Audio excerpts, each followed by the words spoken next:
Hello, this is Paul Nelson with Western Sport Floors, Wyoming Wood Floors, coming to you today from Missoula, Montana. I am here with Mr. Jonathan Flanagan. Yep. Jonathan? How's it going? Good. You've been with us about 2 years. Yep. I just wanted to take a moment and talk about Jonathan and his experience with our company. I know people have talked about management on infinitum, and I probably won't add anything really new regarding management, but I wanted to talk about particularly people that have made mistakes in their past, how employers may or may not handle it. As a gymnasium flooring contractor, our primary customer are K-12 public schools. So we do want to put individuals in those schools that will represent us well. We would absolutely, under no circumstances, hire anyone that was convicted of some kind of a sex crime, a violent felony with a gun. But when we're talking a drug crime here or there, we might overlook that, John. You just might. So it's about 2 years, almost 2 years ago, Yep. Exactly. I put a Craigslist ad out. We were looking for help at the time. We're almost always looking for help, but then we were especially. You responded to our ad. Yeah, so basically what happened, I was applying at several jobs, no intent of actually getting them anytime soon. I was just trying to apply everywhere and anywhere to get a better job than I had at the time. And I went out for a quick break to get a breather. And then I get a call, unknown caller. I was like, oh, who's this? And then I answer, and it's Paul Nelson from the Craigslist ad. I just emailed back literally like 2 minutes ago. And I was like, oh my gosh, this is a miracle. Well, the key to successful sales is follow-up, right, John? Yes, exactly. Yep. John moves up from New Mexico to Missoula, Montana. I think you got here on a Friday, Yes, Friday afternoon. and we put you out on a job on a Monday. Yes, that's correct. Okay. And almost from the first job from the first day John was on the first job, I started getting reports back. I always keep track of our crew leaders, and they told me the new guy's working good, doing what he's supposed to do. And then further down the road, I would go out to a job and maybe I'd have John with me, and it was pretty evident that this guy was busting it. Some of the other guys are carrying one bundle of maple, this guy's carrying two, and he's making laps faster than the guy's carrying one bundle. I mean, he's just busting it every day. And so you have a bit of a past. I do. Yep. You made some mistakes actually as a kid and ended up within the criminal justice system. Yes, that's correct. Spent 17 months. Yes, that was my longest stretch at a time. Spent 17 months in Oregon in a state penitentiary. Mm-hmm. Okay. And these were they were non-violent drug crimes. Correct. Is that Yes. a fair statement? Yes. Okay. So really what you had was an addiction problem. Yeah, and a mischief problem. And you did just get minor into stuff. some mischief. Yeah. But that's pretty typical, right? If somebody has a drug problem, then they make poor Yeah. decisions Yep. in other areas of their life. Right. And so what the criminal justice system is doing is putting people in prison as opposed to putting them in treatment. Right. And then they become professional criminals in many instances. And just learn more, if you may. Unfortunately, that's kind of how it works. Yeah. But John came on board, like I said, and we could tell right away that this was somebody special. This was somebody that wanted to go to work, wanted to change his ways. I wanted to change so bad. Wanted to change. And I knew that. We'd be on long drives together, and we'd have these discussions. Mm-hmm. And I knew he wanted to change. There's no question in my mind. But we had a couple hiccups along the way, didn't we? Yeah, we did. And one time he jumped in a company vehicle without a driver's license, which in and of itself wouldn't have been the end of the world, but he happened to get pulled over for speeding. Right. Yeah. I was trying to get back to work, but,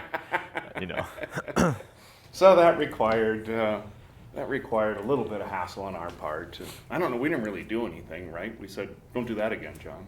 Right? Right, yeah. What are you doing? What are you doing, John? So John continued to work for us and continued to do a great job. Always shows up, always has a good attitude, always hustles at least as hard as anybody on the job, probably harder than most people on the job.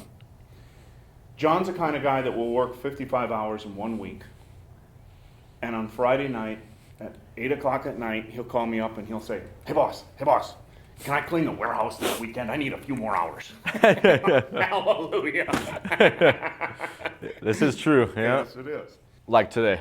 Like today. Today's a Sunday and you've worked all weekend. Yep. But then we went out on a job maybe a year or so after you'd been, maybe not even, maybe 6 or 7 months after you'd started, and we had a drug incident on a job. And it was a pretty significant incident.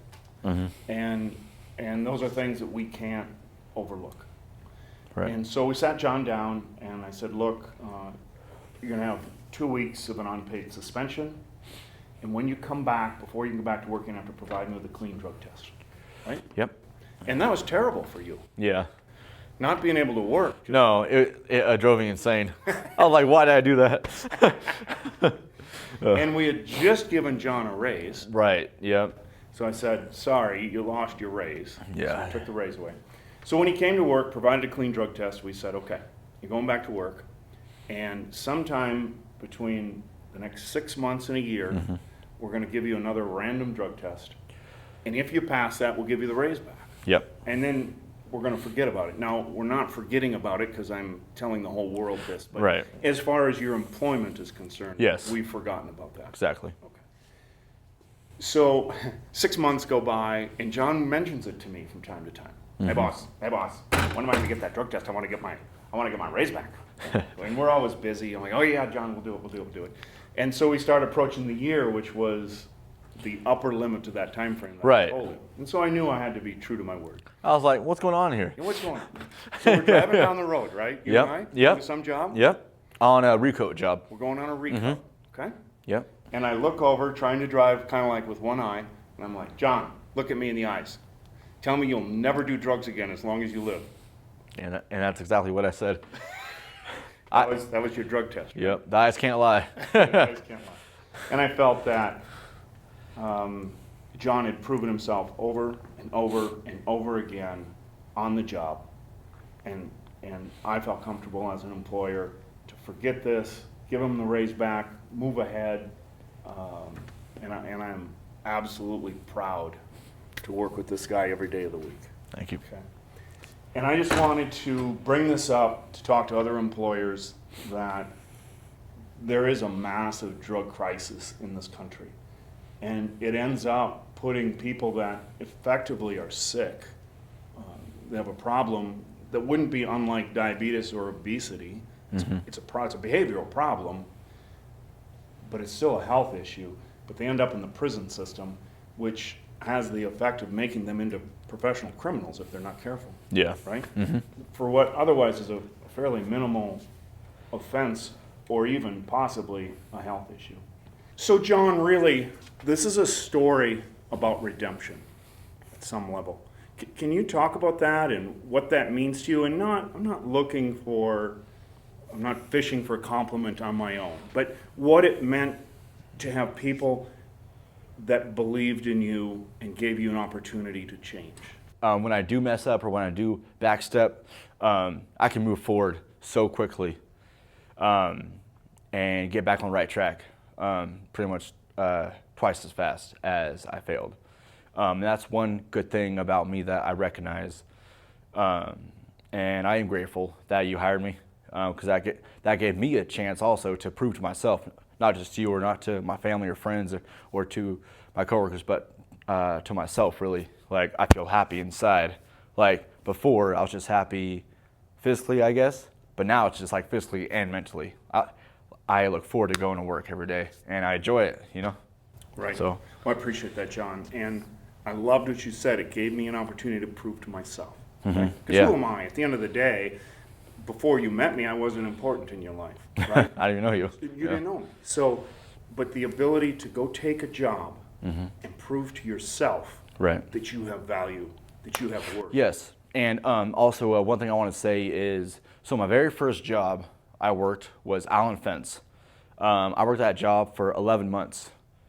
And then every other job after that was only 2 weeks to about 2 months.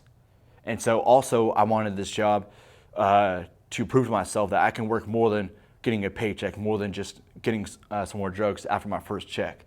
And so, it's almost 2 years, and after a year, I was like, man, I can do this. And then just each month, each day, it's basically, day for day, month for month, week for week. So I'm really proud of myself, because in the past, I would just go from job to job. So I'm really glad that I like the work that I do, because that also helps too. When I think about my experience with John, and any employer is going to relate to the fact that I've taken a chance on people and it hasn't worked out. But I'll take a chance on 10 more guys that don't work out if every 11th time I can find a John. It would be well worth it to me. So, yeah, you're going to take a chance. But you know what? I've taken a chance on some great people that have no criminal history, that have made all the right choices, graduated from high school, have some college, maybe even college grad, and they don't work out. So just because the guy's made some mistakes in his past is no reason not to hire that guy, not to take a chance on him, provided that the mistakes weren't so egregious to societal norms that I'm not allowed into the school for that guy to work. I would speak to my fellow employers and say, take a chance on some of these folks, just because particularly drug problems, those really should be looked at as health issues, not criminal incidents in most cases. And I know I, for one, am not afraid to take a chance on these people. We currently have 2 individuals that are on active probation right now. I'm not talking about you. You're not on active probation. And they're some of the best employees we have. Yeah. I mean, if those folks mess up, they're going back to jail. They're no longer my problem. So we're not afraid to take a chance on somebody. And I would encourage you, under the right circumstance, if you're an employer and you have the opportunity to hire somebody that has made mistakes in their past, give them a chance. You never know when you might find a gem like John. Thank you. Thank you for doing this video, John. For Western welcome. Sport Floors, Wyoming Wood Floors, this is Paul Nelson. You make it a great day.